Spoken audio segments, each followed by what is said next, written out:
Welcome to the Slop Farm. Enjoy the video.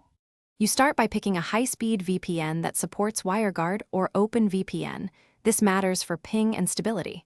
Once chosen, sign up and download the Windows client. Keep your login ready.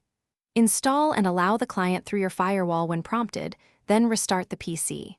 Next, close Steam/Epic and any streaming or torrenting apps to free bandwidth.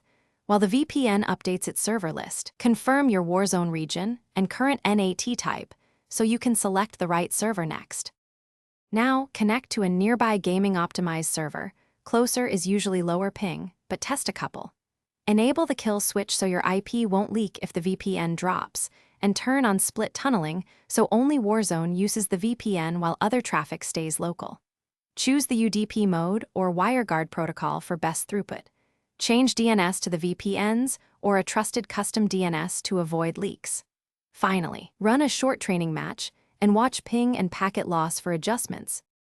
To finish, pick the server that gave you the best balance of ping and stability, then lock it in as a favorite. Make sure Warzone's anti-cheat and the VPN client run as administrator to prevent permission conflicts.